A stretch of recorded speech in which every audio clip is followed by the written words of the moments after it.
Bonsoir. Bienvenue à la Fondation pour l'innovation politique. Bienvenue pour ce moment de débat, d'échange autour du Front National, de Marine Le Pen et de ce qu'elle cherche à nous dire et de ce qu'elle nous dit lorsqu'elle s'exprime. Lorsque, d'une manière générale, le Front National ou celle qui en est la présidente depuis 2011 s'efforce, avec un certain succès souvent souligné, de convaincre les électeurs. Que dit-elle? De quoi parle-t-elle? Comment le dit-elle? C'est le sujet de notre discussion ce soir, avec deux ouvrages. Le premier qui a été publié en 2011 par Laurence Parisot, avec Rose Laprelle.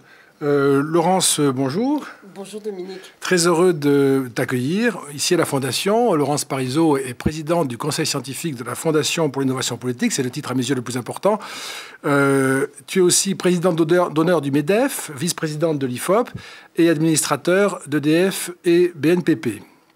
Et tu as fait ce livre en 2011, livre qui était, on va y revenir, mais porté par une interrogation sur la possibilité de voir Marine Le Pen au second tour et même faire un très bon score à l'élection présidentielle. C'était particulièrement bien vu, puisque 2011, c'est un an avant 2012, comme chacun le sait, mais c'est aussi le meilleur score pour un candidat du Front National depuis la création du parti en 1972, si on se réfère au pourcentage par rapport aux inscrits. Marine Le Pen est la championne électorale de ce parti depuis sa création. Elle a fait plus que son père en 2002 et plus que son père et Bruno Maigret réunis en 2002. Donc c'était un livre qui venait à point. Ça s'intitule « Un piège bleu marine » paru chez Kahneman Levy. Et puis nous serons aussi avec Stéphane Vaniche. Bonsoir. Bonsoir. Stéphane Vaniche est professeur associé à l'université Paris-Est Créteil, professeur en communication politique et publique. Et vous venez de publier avec Cécile Alduy « Marine Le Pen prise au mot », décryptage du nouveau discours frontiste, qui vient de paraître au Seuil. C'est un livre qui est paru tout récemment. Et nous verrons avec vous, à la fois, ce sera très intéressant de vous écouter sur la méthode que vous avez utilisée, puisqu'il y a, dans l'ouvrage de Stéphane Vaniche et Cécile Alduy, il y a un travail de quantification, de classification du langage, des mots, des thématiques, et ça révèle des choses tout à fait passionnantes sur l'évolution. Ça objective, en plus, des choses passionnantes sur l'évolution du langage de Marine Le Pen et du Front National. Et puis, pour en discuter avec nous, Erwan Lenohan. Bonsoir Erwan. Erwan est consultant, ancien président d'une association de coaching de lycéens de ZEP, membre du conseil scientifique de la Fondation et responsable du blog Trop Libre, le média de la Fondapol. Erwan est particulièrement actif au sein de la Fondation et je l'en remercie très chaleureusement. Erwan a donné son accord pour discuter avec nous de ses ouvrages. Je voudrais commencer, si vous me permettez, Laurence, je commencerai par Laurence, si vous me permettez. Je tutoie, en fait, c'est pour ça que je cherche mon vous et mon tu. Laurence, au fond, quand tu as étudié le Front National dans un livre paru en 2011, c'était au moment où on n'avait pas encore vu la marque Marine Le Pen. On était dans le Front National du père, 1972-2011, puisque c'est en janvier 2011 que Marine Le Pen devient la présidente de ce parti, au congrès de Tours, je rappelle, ceux qui connaissent l'histoire et qui aiment les symboles. Est-ce que, Laurence, tu veux bien commencer en nous indiquant ce qui te frappe dans la manière dont s'exprime Marine Le Pen par rapport à ce qui était le langage du père que tu avais commenté dans ton livre? Merci Dominique et merci de cette occasion d'échanger sur un sujet essentiel pour l'avenir de notre pays. D'abord, un mot pour dire que si j'ai écrit ce livre en 2011, c'est parce que tout simplement je voyais le danger et que je pensais qu'il fallait que toute personne qui avait une conscience ou une analyse de ce danger se devait, à l'égard du pays, de le dire. Et je voudrais préciser que j'ai écrit ce livre avec Rose Laprelle à un moment où j'étais encore présidente du MEDEF. C'était donc un engagement public assez fort qui était posé par moi à ce moment-là. J'ai effectivement prêté une attention sur une méthodologie différente de celle de M. Waniche, mais j'ai prêté une attention assez grande sur l'expression de Marine Le Pen, parce que, tout simplement, je voulais démontrer, étayer mes convictions, mon interprétation du discours de Marine Le Pen. La première chose frappante est que, à mes yeux, elle dit à peu près la même chose que son père, mais pas tout à fait. C'est-à-dire qu'elle fait juste un petit pas de côté. Il y a un petit écart. Et comme son père, c'est son père, Jean-Marie Le Pen, le diable qui occupe l'espace public politique français depuis des décennies, ce petit écart devient en réalité un pas de géant. Donc, bien souvent, il lui suffit de nuancer légèrement, vraiment à peine, son discours pour apparaître comme différente de son père. Deuxièmement, toujours dans le discours, la chose qui vraiment me frappait depuis longtemps et qui, à mes yeux, piégeait les journalistes, était son refus systématique de condamner son père, tout en étant capable de faire croire qu'elle ne pensait pas tout à fait comme son père, mais pour autant sans jamais le condamner expressément. Il y a sur ce point, dans mon livre, une démonstration assez forte à partir d'un dialogue complètement retranscrit entre Arlette Chabot et Marine Le Pen sur le détail, les chambres à gaz sont un détail de l'histoire, où, à propos de cette expression, Arlette Chabot lui demande de condamner, et jamais elle ne condamne, tout en ayant des réponses multiples, parce que Arlette Chabot insiste, tout en ayant des réponses multiples qui laissent entendre qu'elle n'est pas d'accord avec Jean-Marie Le Pen. Elle dit « ce n'est pas ma vision de l'histoire ». Comme si l'histoire pouvait faire l'objet d'une vision. Mais évidemment, tout ceci se passe dans un média, la télé, ça va vite. Or, les nuances qu'elle apporte à son discours sont suffisamment fines et multiples que, en réalité, pour décortiquer et voir tout ce qu'il y a d'insidieux, tout ce qu'il y a même de cynique dans ses propos, il faut une remise à plat, il faut le script, il faut relire et il faut comprendre mot à mot l'organisation de sa syntaxe pour décrypter ce qui ne va pas. Ça, c'est mon deuxième point. Mon troisième point, j'arrêterai là pour cette introduction, c'est qu'il y a dans son discours vraiment des constantes, mais qui s'expriment à des moments différents.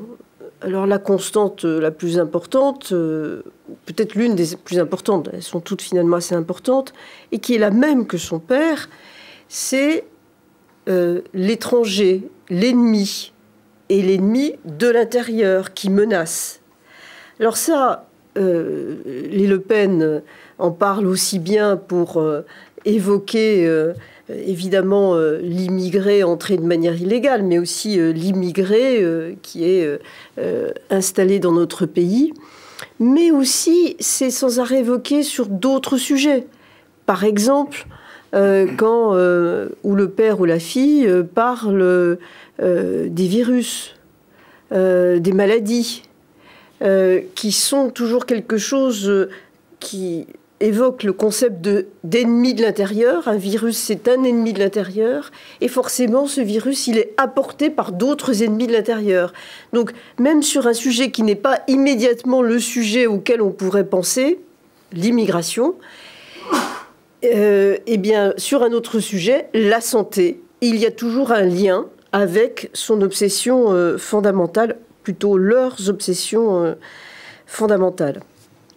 Donc, voilà les trois axes que je voulais dire. Premièrement, elle fait un petit pas dans son discours, mais ce petit pas dans son discours apparaît comme un pas de géant parce que Jean-Marie Le Pen était un diable. Deuxièmement, elle a une façon tellement subtile d'emberlificoter les choses qu'il faut du temps pour comprendre l'horreur, en fait, qu'elle est souvent en train de dire. Et troisièmement, il y a des constantes, des obsessions, et notamment l'immigré, l'ennemi de l'intérieur. Stéphane Vanish, dans votre livre, vous parlez d'extrémisme euphémisé. Au fond, on est assez proche, là, dans l'analyse. Est-ce que vous vous retrouvez dans l'analyse de Laurence Parisot sur elle fait un petit pas de côté, mais au fond, il y a peu de concessions, le fond reste le même, ou vous auriez un point de vue différent?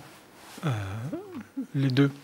Laurence Parisot a entièrement raison quand elle parle de pas de côté, car en effet, il y a deux pas de côté principaux, à mon avis. Le premier pas de côté, c'est l'adoucissement du discours. C'est-à-dire qu'au lieu d'avoir des ennemis directs, les immigrés, ça va être l'immigration sauvage, par exemple. Mais elle va moins s'attaquer que Jean-Marie Le Pen à des personnes en tant qu'être humain, mais plutôt en termes de concept. Mais ça ne change rien sur le fond. Et la deuxième chose, c'est le naturalisme qui était une espèce de vision de la société de Jean-Marie Le Pen. Jean-Marie Le Pen avait une vision biologique des sociétés politiques, des sociétés humaines. Marine Le Pen l'a beaucoup moins. Ça ne veut pas dire qu'elle ne l'a pas du tout, notamment en 2011-2012, il y a eu quelques expressions, mais elle l'a beaucoup moins, et de ce fait, les diatribes antisémites reviennent quasiment plus du tout. Simplement que, aussitôt qu'on a une vision biologique de la société, l'antisémitisme arrive quasiment automatiquement pour des raisons historiques et je dirais même liées à l'Ancien Testament. Marine Le Pen, c'est pas sa problématique. Et du coup, en effet, c'est là où il y a le petit pas important. N'ayant plus de diatribe antisémite, on a l'impression que d'un seul coup le discours devient acceptable, ce qui est en effet sur le fond complètement faux.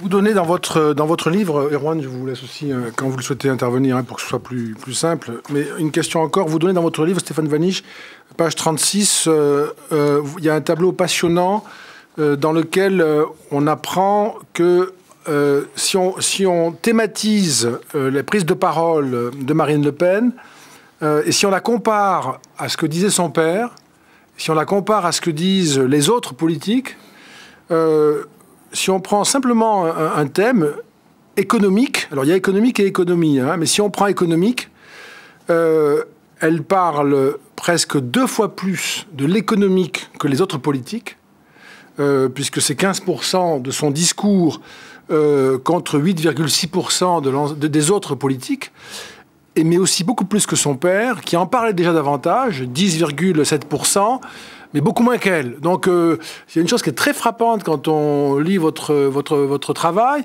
c'est déjà cette information qu'elle est beaucoup plus que tout le monde, et beaucoup plus que son père, sur le terrain de l'économie. Oui, tout à fait, parce que Marine Le Pen va essayer de parler du quotidien, de l'expérience du quotidien des Français pour que son discours résonne auprès d'eux. Et de ce fait, on va avoir une préoccupation, d'abord, c'est la mondialisation.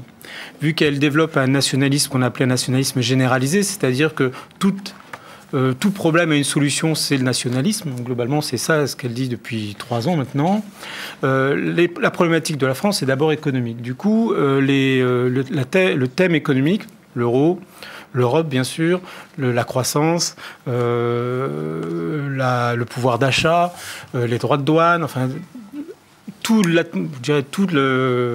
l'environnement économique est extrêmement souligné par Marine Le Pen pour faire sa démonstration que seul le nationalisme peut contrer la mondialisation, là aussi qualifiée de sauvage. Et de ce fait, elle parle beaucoup plus d'économie que les autres hommes politiques et même de son père. C'est aussi une façon d'expliquer le monde. Et ça, c'est une notion importante, à mon avis, dans la crédibilité du discours de Marine Le Pen. C'est qu'elle essaye d'expliquer ce qui se passe aujourd'hui. Elle essaye de donner une explication avec sa logique, sa cohérence. Et elle est très cohérente. En 3 ans, il n'y a pas de contradiction. Et très cohérente avec un ennemi à abattre, c'est l'euro, bien sûr, l'Europe, parce qu'elle parle plus d'Europe que de mondialisation, par ailleurs. Et la fin de l'euro et la fin de l'Union européenne est la solution, car les élites ont trahi. Et là, on revient à un thème cher à l'extrême droite traditionnelle française. Oui, je suis tout à fait d'accord sur ce qui vient d'être dit, ce que tu dis, Dominique, sur l'importance qui est donnée par Marine Le Pen aux thématiques économiques. Elle le revendique, elle le dit. Je crois qu'elle a dit un jour que le prénom Marine signifiait qu'on ajouterait vraiment beaucoup d'économies au programme du Front National. Je nuancerai ce que vous dites néanmoins sur la cohérence. Il y a une logique dans son discours, peut-être, mais ce n'est pas cohérent, en tout cas sur le plan économique. Même du point de vue purement technique, si je prends une chose très simple qui est nous voulons sortir de l'euro parce que l'euro nous appauvrit. Or, une sortie de l'euro, quoi qu'il arrive, au moins pendant un temps, c'est un appauvrissement gigantesque assuré. Ça, sans me prononcer sur la pertinence, sur le plan purement technique, c'est un appauvrissement assuré. Donc, elle a parfois quand même certaines difficultés à montrer la crédibilité de son programme économique. Et je trouve que moi, ce qui me frappe, il faut peut-être demander à Dominique ce qu'il en pense, c'est un spécialiste, c'est que justement, elle n'a pas beaucoup progressé dans l'opinion publique sur cette dimension-là. Et ça reste, quand des électeurs hésitent, dire « mais on ne peut pas sortir de l'euro, on ne peut pas abandonner l'Europe », on a beau râler contre l'hyper-bureaucratie européenne, contre les difficultés qu'on a à comprendre le projet européen. Sortir de l'Europe, là, on sent bien quand même que c'est se priver d'un avenir. Un petit commentaire là-dessus, mais oui, c'est un point qui est certainement une forme de limite actuelle à l'expansion du vote en faveur du Front National, quoique le vote, on l'observe élection après élection, a tendance à être plus important. Alors il faut toujours trouver la bonne mesure, hein, parce que on est passé d'une forme de sous-estimation à des formes de surestimation. Bon, on en a un peu le secret, c'est la passion de l'espace public. Il y a même une espèce de goût pour les drames. Donc on a tendance parfois, c'est étrange, mais je pourrais presque dire à exagérer, moi qui considère que c'est un vrai problème, mais notamment parce qu'on se fonde souvent sur des élections qui sont caractérisées par une abstention massive qui n'aura pas lieu lors des élections décisives. C'est pour ça que 2012 est une mesure importante. 2012, elle n'est pas au second tour, mais enfin, elle frise, elle est 18%, et ça reste un score très élevé. Donc, il faudrait voir, bien sûr, dans les élections à participation normale, je dirais, ce qui ne sera pas le cas, semble-t-il, des départementales qui arrivent. On verra bien si les pronostics d'abstention massive sont ou non confirmés. Dans ce cadre-là, il y a... le Front National garde son électorat protestataire d'expression de crise, de volonté de hacker le système, de le perturber, de le planter, comme on dit en informatique. Mais il y a quand même effectivement une espèce de mur qu'elle s'est construite elle-même. La question de l'euro, c'est clairement... beaucoup d'électeurs du Front National n'aiment pas l'euro. La plupart n'aiment pas l'euro. La plupart attribuent à l'euro la hausse du prix de la vie et la baisse de leur pouvoir d'achat. Mais très peu conçoivent une sortie de l'euro. Et donc là, il y a quelque chose qui ne prend pas, elle n'a pas réussi à convaincre, ça ne marche pas. Et je pense d'ailleurs que, puisque tout ça est de l'histoire et que c'est dynamique, on peut faire l'hypothèse plutôt, que je pense, j'en sais rien, mais je ferai l'hypothèse que la situation grecque est à suivre de près, puisqu'elle est plutôt aujourd'hui une forme d'apprentissage à l'échelle de l'Europe, qu'il est quand même bien difficile, après tout, je dirais sans qu'il y ait un malentendu, mais nous sommes très solidaires de ce qui arrive aux Grecs et nous souhaitons leur rétablissement le plus rapide possible. Mais les Grecs eux-mêmes ne désirent pas quitter l'euro. Ils ne le demandent pas, c'est plutôt le contraire. Et donc, comment... Marine Le Pen s'est beaucoup engagée sur Syriza, Florent Philippot a appelé à voter pour Syriza. Ils se sont réjouis de la victoire de Syriza. Donc il y a une espèce d'expérience qui se joue en ce moment et qui est plutôt de nature à conforter l'idée que sortir de l'euro est une aventure que même des pays en grande difficulté comme les Grecs ne veulent pas tenter, pour souligner la limite qu'elle s'est fixée à elle-même et que, je le rappelle, son père le lui avait indiqué quand elle est partie sur ce cheval supplémentaire sorti de l'euro. Son père lui a dit « Tu as fait une erreur ». C'est quelque chose sur quoi les gens te suivront difficilement. Tu pouvais vitupérer contre l'Europe sans avoir besoin de dire clairement que tu voulais sortir de l'euro. Et je pense que cette vision, bonne connaissance parfaite que le père a de la société française, en tout cas de son électorat, se vérifie aujourd'hui. Sur la cohérence, elle n'est pas une cohérence économique, elle est une cohérence discursive. C'est-à-dire qu'elle est cohérente avec elle-même. Il n'y a aucune cohérence avec la vie économique et les enjeux économiques, y compris parce que je pense qu'à court terme, ce n'est pas son enjeu. L'enjeu de sa diatribe anti-euro, anti-européen, y compris avec tout un vocabulaire d'extrême gauche, sur le prolétariat, sur l'impérialisme américain, enfin, il rappelle les mots de la gauche avant 1980, globalement. Son pari, c'est d'essayer de récupérer le vote autoritaire de gauche. Et elle a déjà récupéré largement le vote autoritaire de droite. Ce qui lui manque maintenant, c'est récupérer les électeurs plutôt proches de Jean-Luc Mélenchon ou d'une certaine ou de la gauche du Parti socialiste. Et donc, à mon avis, pour elle, ce n'est pas un enjeu pour l'instant de politique économique, elle n'en est pas là. C'est d'abord un enjeu identitaire, c'est de récupérer les électeurs qui sont en nostalgie de la gauche quand elle était belle, c'est-à-dire pas au pouvoir. Après, je pense qu'elle doit se dire qu'elle verra. La deuxième chose, c'est au niveau des votes. Et ça, c'est important parce qu'il y a deux systèmes qui sont en train de se rejoindre et qui font la force du Front National. C'est le vote... je ne crois pas trop au vote protestataire, j'appelle ça un vote identitaire. C'est-à-dire que le premier vote du Front National de Jean-Marie Le Pen, et que Marine Le Pen a complètement conservé, c'est un vote identitaire, c'est-à-dire c'est des gens qui sont en perte de quelque chose. Crainte de perdre son emploi, bien sûr, mais crainte de perte culturelle, de plus voir la France comme on l'aime, etc. Et là, je dirais, c'est tout le vote du couloir rhodanien, c'est-à-dire de Lille, Paris, Lyon, Marseille, qui est la structuration électorale traditionnelle du Front National. Puis là, il y a un vote de précaution qui est en train de se mettre en place, qui est un vote où les gens ne sont pas en précarisation, ils sont dans les villes de province, surtout le sud-ouest de la France, et on s'aperçoit qu'ils ne veulent pas avoir le danger, le risque, entre guillemets, que l'on voit à la télé sur TF1 de ce qui se passe en région parisienne ou ailleurs. Et du coup, ça fait voter Front National. Et donc le discours de Marine Le Pen résonne auprès de ces personnes. Et donc, que ce soit idéologique d'un côté, avec une résonance de la gauche ou de l'extrême gauche, que cela soit par rapport à l'immigration notamment ou la mondialisation, on s'aperçoit qu'elle est en train de souder deux électorats contradictoires pour certains. À mon avis, elles peuvent être tout à fait en parallèle pendant assez longtemps. Et ça peut... Et là, il faut faire attention parce que je ne suis pas sûr qu'elle ne peut pas arriver, son frère du Manuel Valls, qu'elle ne peut pas arriver à un moment donné. Parce que si elle additionne ces deux électorats face à un camp démocratique plutôt amorphe en termes d'explication du monde, en termes de solutions, il y a un vide qu'elle peut occuper. Je voudrais ajouter, je partage absolument ça, qu'il y a dans cette logique identitaire une espèce d'identité à notre passé.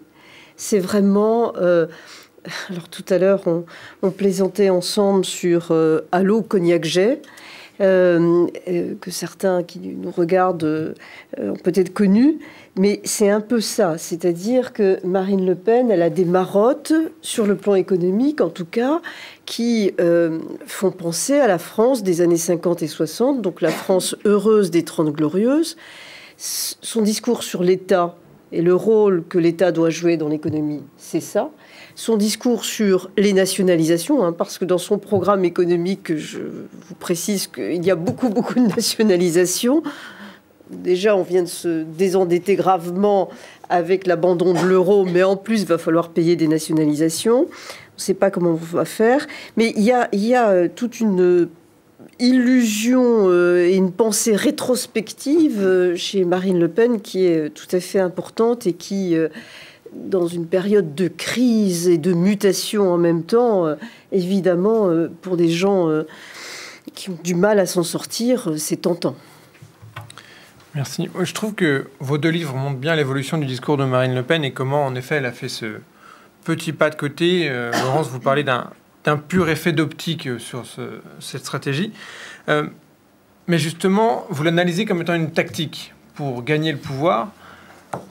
Mais ma question est peut-être un peu provocante, mais est-ce qu'elle n'est pas sincère en réalité? Et est-ce qu'elle n'est pas perçue comme étant sincère par les citoyens français qui votent pour elle? Ça, c'est une question difficile.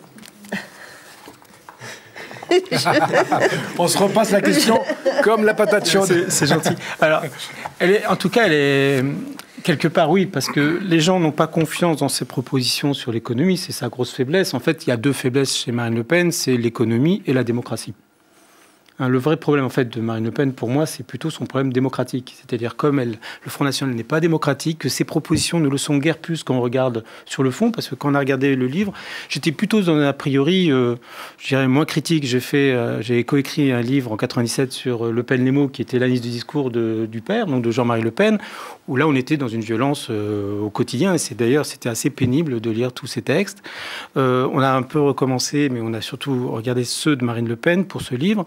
Et au départ, par cet adoucissement, par cette démocratisation du discours, ça vient moins vite. Et en fait, on se retrouve en effet... Marine Le Pen dit à peu près ce que disait Jean-Marie Le Pen, mais de manière politiquement plus correcte. En fait, sur le fond, et ça a été une des surprises de cette étude. Mais c'est compliqué parce que elle a ce que j'appelle un coucou discursif. Elle va utiliser les mots des autres pour adoucir son discours. Mais en fait, sur le fond, ça change guère. Mais l'idée de sincérité est sans doute vraie. L'idée de confiance est faible. Et les Français... ont un problème avec Marine Le Pen. Il est économique sur l'euro, je suis d'accord, mais je pense qu'il est encore plus démocratique parce qu'il n'y a pas de confiance du tout dans le Front National et dans Marine Le Pen sur le respect des institutions démocratiques. Pardon. Non, j'ai ajouté, et en même temps, ce qui m'étonne quand on lit le programme de Marine Le Pen, c'est quand on confronte ces constats qui sont extrêmement violents sur la société française, sur le fonctionnement de l'économie, sur un sujet comme la laïcité, et la pauvreté des propositions. C'est, objectivement, si on met en œuvre les propositions qu'elle propose, au-delà de l'économie, on est très en deçà de propositions qui pourraient répondre aux constats qu'elle fait elle-même. Ça dépend. Ça dépend comment on regarde le texte, parce qu'il y a des textes où c'est globalement, si elle suit de ce qu'elle dit, ça va être une guerre civile. Pour être très clair, c'est pas du tout tendre. Il y a des propositions globalement à un moment donné. Médiatisation oblige, par exemple, il explique qu'il demande que les prestations familiales soient réservées aux Français, quelles que soient leurs origines. Il suffit d'être français. Donc là, on est dans un nationalisme pur. On est soulagé. Il n'y a pas d'ethnicisation. Mais un texte, quelques mois avant ou quelques mois après, explique que pour transmettre la culture française, déjà être français, être né en France, ses parents nés en France, etc., c'est déjà très difficile. Sous-entendu que pour quelqu'un qui est issu de l'immigration, c'est impossible. Et du coup, un vrai Français, c'est celui qui est capable de transmettre cette culture. Et aussitôt, on revient dans la vision paternelle des choses. Mais elle ne le dit pas souvent. Mais si on regarde bien tout ce qu'elle dit, on sera dans une logique de violence sociétale assez effrayante. Je partage tout à fait votre point, Stéphane. Il y a quand même une mesure qu'elle veut faire adopter, certes en passant par un référendum, mais c'est la peine de mort. Rien que ce point, c'est quand même un changement majeur. Notre société est quand même installée dans une certaine conception de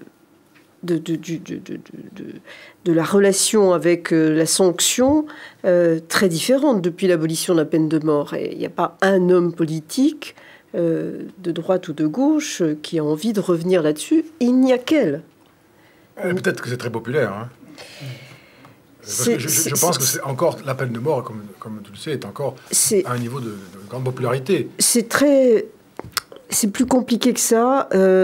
Ça serait spontanément très populaire. Ce serait de toute façon un débat, je rejoins ce que vous venez de dire d'une certaine façon, d'une très grande violence dans notre pays si on revenait sur le sujet.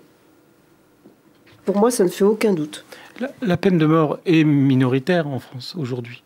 Les gens qui sont pour la peine de mort sont minoritaires grâce à la pédagogie, je dirais, de l'abolition. Mais je dirais ce serait un symbole du rapport à l'autre, en fait. dans la société française. C'est-à-dire que ce n'est pas juste pour ou contre la peine de mort, ça sera un symbole de changer et de mettre en confrontation les Français entre eux.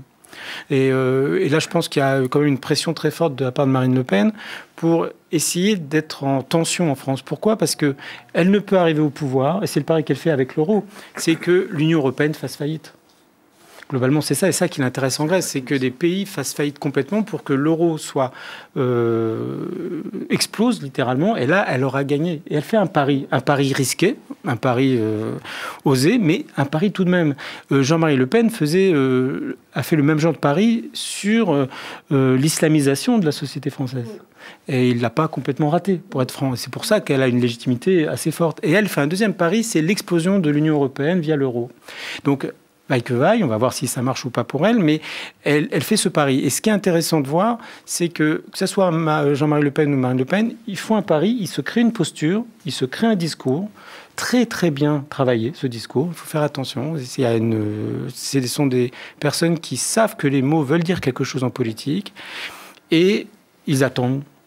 Et ils voient. Et là, pour l'instant, et c'est pour ça qu'à mon avis, la Grèce lui donne beaucoup d'espoir, Marine Le Pen. Mais je crois que c'est ce que Laurence vous expliquait quand Jean-Marie Le Pen est progressivement venu au sujet de l'immigration et de l'islam, et c'est un peu ce que dit Stéphane. Pour revenir à ce que je disais, je vais reprendre un exemple, par exemple, le sujet de l'emploi.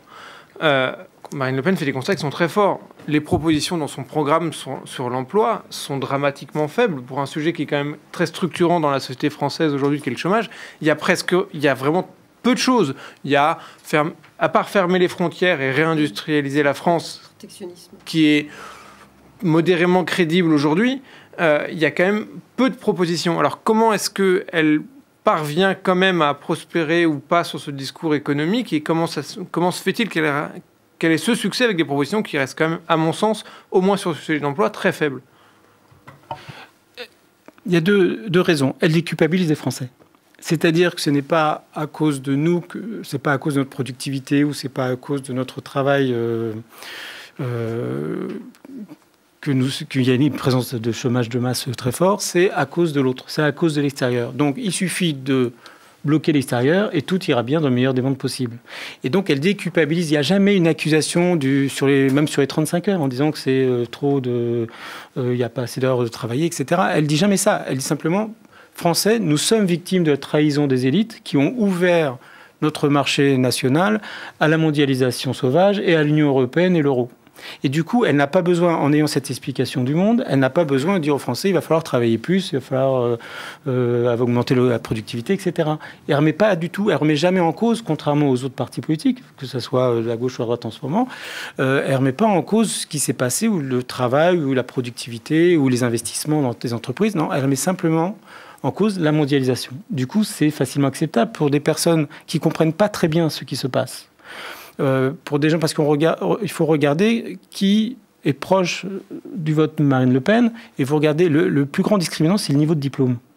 C'est-à-dire que moins la personne a une capacité de comprendre son environnement, et l'environnement est très compliqué aujourd'hui avec la mondialisation, plus elle aura tendance à voter Front National.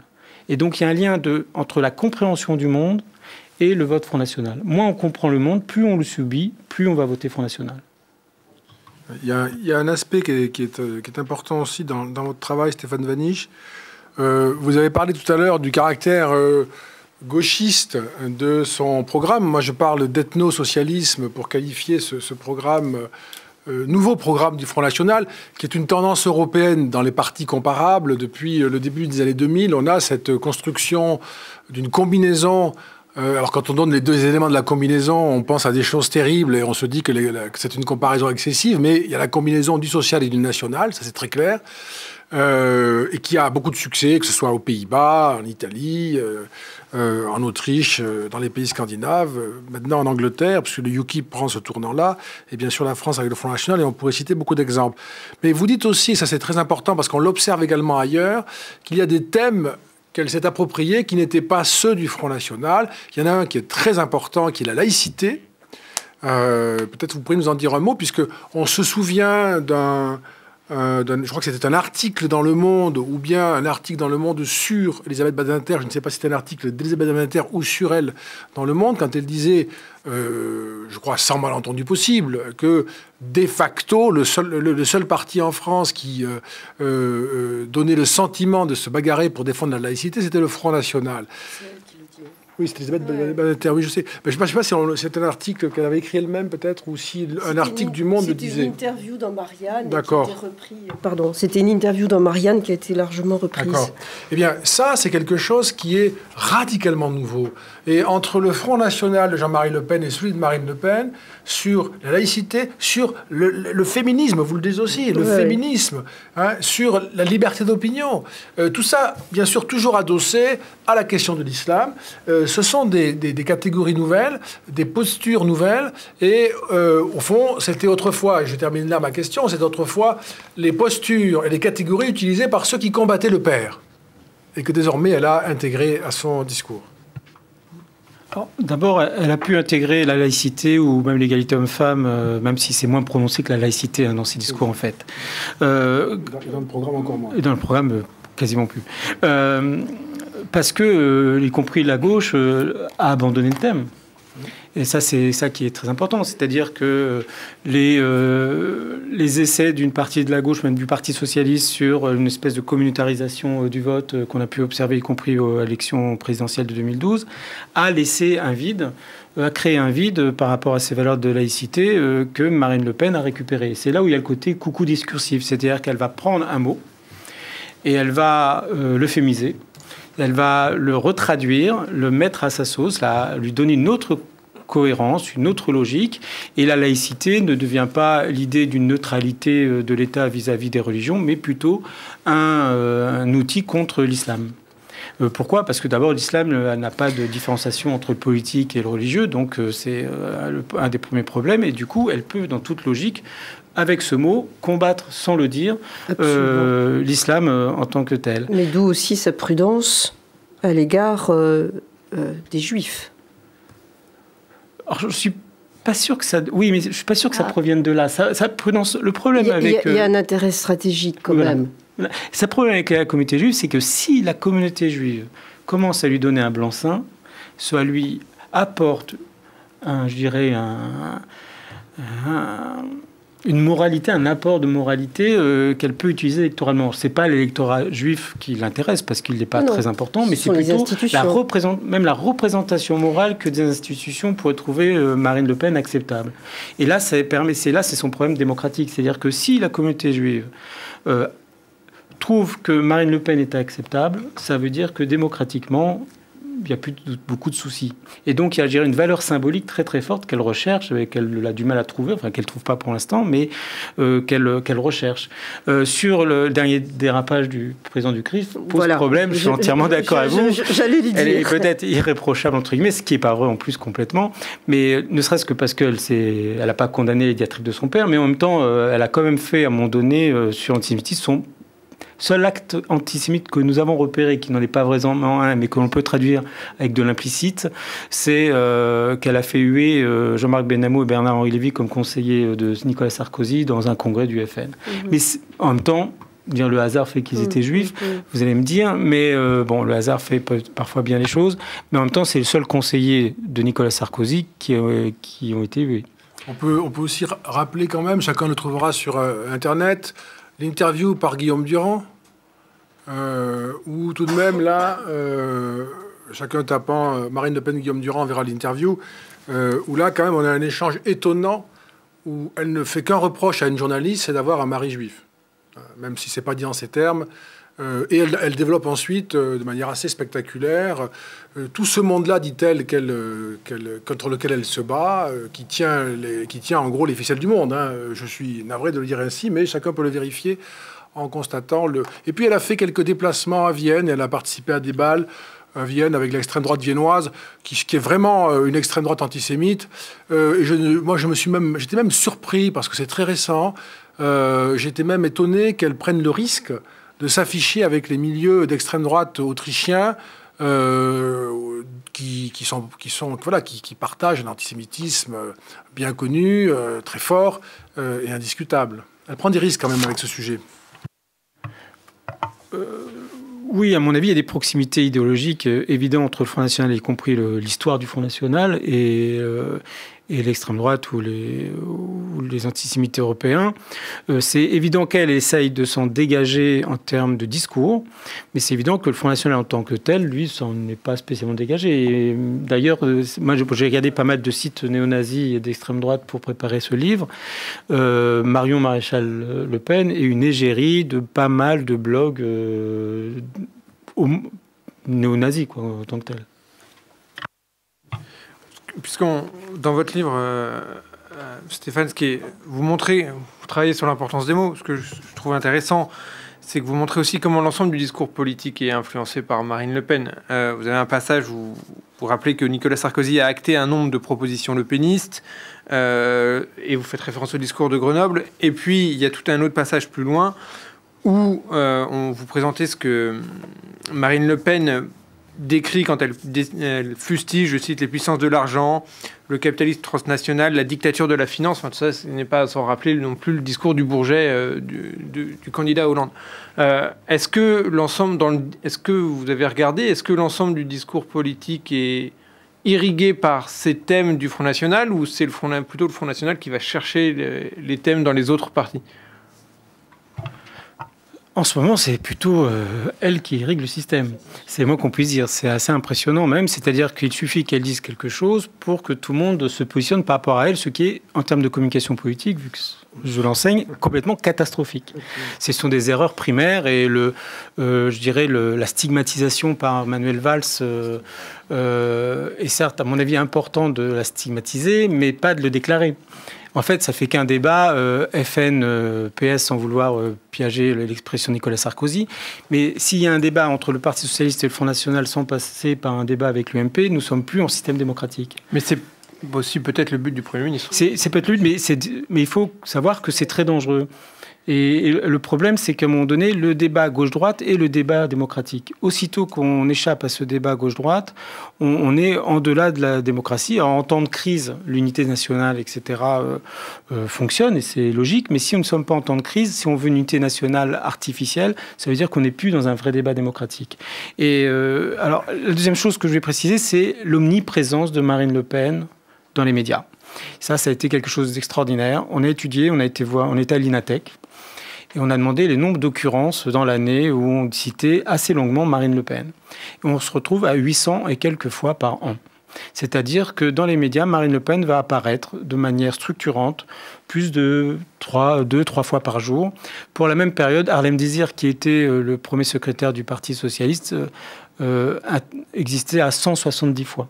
Et Jean-François Copé égalait Marine Le Pen à 800 et quelques fois. C'est-à-dire qu'il y a aussi une présence, une prégnance médiatique de Marine Le Pen, un accueil. Là, dans le livre, on le souligne, un accueil par certains médias extrêmement fort, qui fait que la banalisation et la prégnance des idées de Marine Le Pen, en effet, nous entourent. Oui, je voudrais revenir sur ce que vous venez de dire sur les propos de Manuel Valls dimanche dernier. Moi, je pense qu'il a eu raison, le Premier ministre. Il a eu raison parce que, et là je crois qu'on est tous à peu près d'accord, c'est un danger. Marine Le Pen est un danger, le Front National est un danger.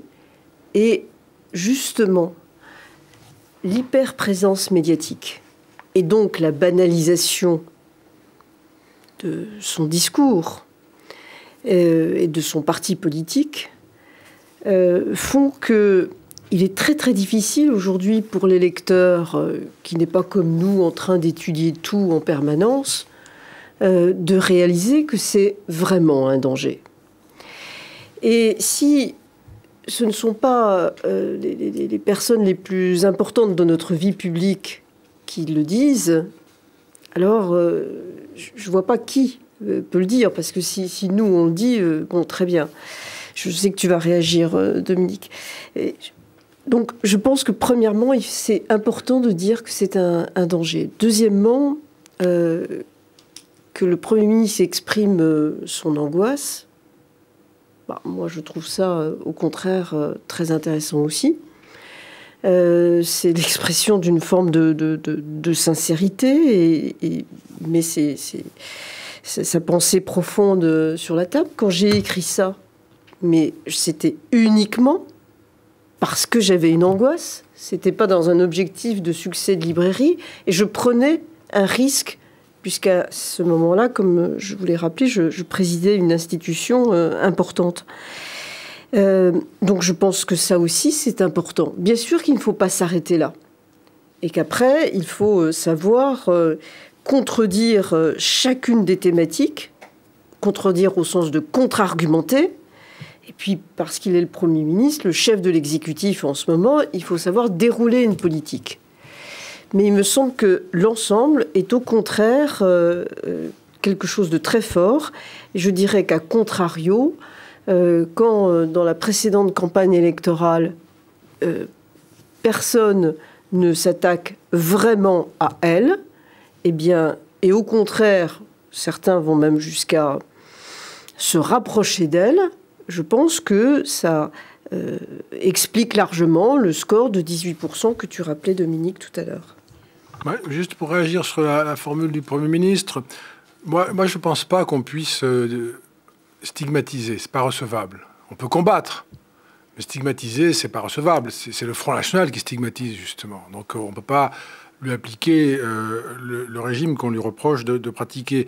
Et puis il y a un problème de ligne quand même, parce que il faut rappeler que depuis 2012, elle a été reçue 3 fois à l'Élysée, Marine Le Pen, par le chef de l'État. Notamment une fois, ça m'a beaucoup frappé, pour recevoir son point de vue sur le rapport remis par Lionel Jospin sur la moralisation de la vie publique. Donc ça veut dire qu'elle est pertinente pour contribuer à la moralisation de la vie publique. On ne peut pas, d'un côté, l'inviter à donner son point de vue là-dessus, de l'autre côté, inviter à la stigmatiser. Il y a un problème de cohérence, et les électeurs, je crois, ne peuvent pas tenir les deux bouts. Ça ne se tient pas. Qu'est-ce que tu appelles la stigmatisation? De dire que c'est un danger? Le mot, non, parce qu'il a employé le mot. Le Premier ministre a dit qu'il était d'accord pour la stigmatiser. Ah oui. Et ce mot-là n'est pas recevable. On ne peut pas dire ça. Personnellement, j'étais pour la diabolisation du Front National et de Jean-Marie Le Pen, et d'ailleurs c'était une de nos conclusions. Alors qu'est-ce que c'est la diabolisation, la stigmatisation de Jean-Marie Le Pen ou de Marine Le Pen? C'est, en termes de communication politique, dire que ces idées sont inacceptables. C'est-à-dire c'est une manière d'émettre des signes dans l'espace public, rapide, peut-être un peu primaire, mais rapide et efficace, de telle manière de montrer aux gens que Marine Le Pen, ou Jean-Marie Le Pen à l'époque, mais Marine Le Pen aujourd'hui, ce qu'elle propose est inacceptable pour la démocratie française, y compris pour la sauvegarde de la démocratie française. On a un problème dans le camp démocratique par rapport à la structuration du discours du Front National. Le discours du Front National repose toujours sur des mythes structurants, type le complot, la trahison, l'âge d'or. Marine Le Pen va utiliser un vocabulaire faisant appel à la catholicité à longueur de temps. Même si c'est pour dire autre chose, elle va rappeler les logiques soit des mythes de l'extrême droite des années 30, soit une logique de la culture, je dirais, historique française. Contre ça, les démocrates font quoi? Ils essayent d'avoir un discours rationnel. Mais le discours de Jean-Marie Le Pen et le discours de Marine Le Pen ne sont pas des discours rationnels. C'est des discours qui sont affectifs, c'est des discours qui sont identitaires, qui résonnent dans la tête des gens, mais ça ne les fait pas spécialement réfléchir sur les enjeux de l'avenir de la France spécifiquement. Du coup, la diabolisation, la stigmatisation, vu que c'est le mot qu'a employé Manuel Valls, est en termes de communication politique sans doute une bonne méthode. En revanche, le dire et pas le faire d'abord. C'est un enjeu important. C'est pas dire je stigmatise ou je diabolise Jean-Marie Le Pen que ça se fait. C'est pas performatif. C'est une argumentation notamment à mettre au point. En effet, c'est une phraséologie à mettre au point. Et ce que je trouve là aujourd'hui dans le discours de Manuel Valls, je trouve pas ça très au point pour être franc en termes d'argumentation en effet. Mais il faut faire attention. Stigmatiser veut dire qu'on condamne moralement une idée d'une personne. Stigmatiser, c'est aussi marquer au fer rouge. Donc c'est pas extraordinaire au niveau démocratique. Mais aussi, il faut faire vraiment attention. C'est pour ça que, d'ailleurs, Jacques Chirac, et je l'avais soutenu à l'époque, on m'avait demandé mon avis comme auteur du livre, a eu raison de ne pas accepter le débat entre les deux tours. Parce que le Front National, parce que par essence, ce n'est pas démocratique, ne va pas utiliser le même discours que les partis démocratiques. Et du coup, automatiquement, on perd en efficacité parce que le discours démocratique est beaucoup plus contractuel, fait moins appel à l'affect, alors que le discours du Front National est extrêmement identitaire et affectif. Je voudrais dire qu'il n'y a pas de raison, selon moi, si ce n'est une compétence médiocre de beaucoup de politiques aujourd'hui, à considérer que le discours démocratique ne peut pas faire appel à l'affect. Je pense qu'on peut... Je ne veux pas essayer de jouer l'actrice là, mais je pense qu'on peut parler de notre conception démocratique, de notre emballement pour l'Europe, d'une manière émotionnelle, qui fasse rêver, ce que les politiques ne savent pas faire. Et du coup, ça donne d'autant plus de place à Marine Le Pen. Voilà. Erwan, un mot, on va terminer bientôt, mais... Non, moi je voulais réagir pour aller exactement dans le même sens. C'est-à-dire que non seulement aujourd'hui il n'y a pas de, à mon sens, de discours alternatif ou de projet alternatif à cette vision explicative que propose le Front National, mais en plus, ça rejoint ce que Stéphane disait, et ce qui est démontré dans le livre, les autres responsables politiques utilisent son message. Mais la conclusion de cette conversation, et en tout cas de mes 2 points, me donne pas l'impression qu'il y ait beaucoup de raisons d'être très optimiste aujourd'hui, en tout cas si on s'oppose au Front National. Bon, alors pendant ce temps-là, il faut dire aux spectateurs que nous avons un petit débat lexicologique avec Dominique et grâce au petit Larousse sur stigmatiser. Alors stigmatiser, je tiens à dire, le verbe signifie blâmer avec dureté publiquement. Donc moi, je trouve qu'on peut tout à fait le faire. Mais Dominique souligne que stigmate signifie aussi trace, marque qui révèle une dégradation. Et ça, c'est quelque chose qui peut être perçu effectivement comme une attaque à l'égard de la personne. Bon, on va laisser chacun se jeter sur un dictionnaire en ligne ou en papier pour contribuer à ce débat. Merci en tout cas... Merci à Laurence Parisot, merci à Stéphane Vanicht, merci à Erwan Lenoir pour cet échange autour d'un sujet qui n'a pas fini de nous intéresser. Et puis, comme nous l'évoquions tout à l'heure, à vous les studios, Conac G, nous rendons l'antenne. Petit côté old school.